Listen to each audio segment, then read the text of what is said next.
கௌதம், இங்க ஒரு ப்ராப்ளம். ப்ராப்ளமா? அதுக்குள்ள என்னாச்சு? திவ்யா இந்த வீட்ல இருந்தா சும்மா இருக்க மாட்டான்னு நான் சொல்லி 10 மினிட்ஸ் ஆயிருக்குமா? நான் சொன்ன மாதிரியே அவ ஆரம்பிச்சிட்டா. அப்படி என்ன பண்ணா?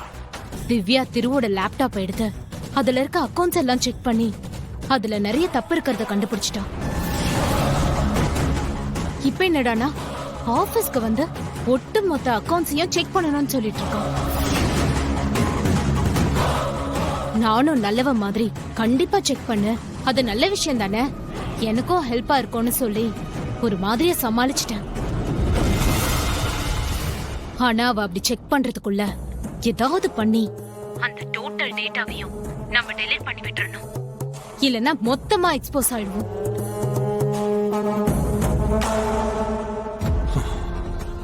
ஆனா அவ்வளவு டேட்டாவெல்லாம் டெலீட் பண்றதெல்லாம் அவ்வளவு ஈஸி இல்ல.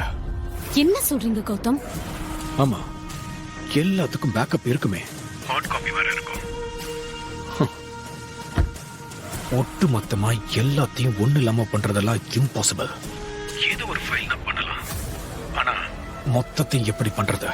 ச்சே, எல்லாம் இந்த மகாவால வந்தவன. அவ என்ன பண்ணா? அவ தான் திவ்யா கிட்ட திருவுக்கு ஹெல்ப் பண்ணுன்னு சொல்லியிருக்கா.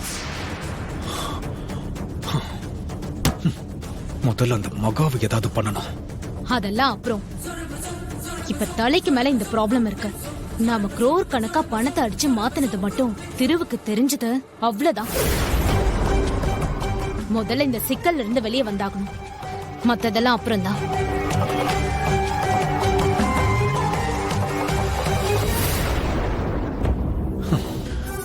ஆனா என்ன பண்றது?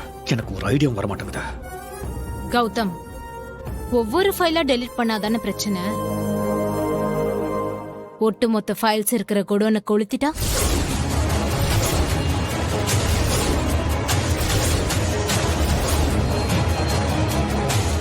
என்னாச்சு கௌதம்? என்ன பதில் சொல்லாம இருக்கீங்க? உங்களுக்கு இந்த ஐடியா செட் ஆகாதுன்னு தோணுதா? எனக்கே இந்த ஐடியா தோணலன்னு யோசிச்சேன். எக்ஸலன்ட் கவி. இன்னைக்கு சண்டே தானே, இன்னைக்கு ஆபீஸ்ல யாரும் இருக்க மாட்டாங்க. நானே ஆபீஸ கொளுத்தி விட்டுறேன்.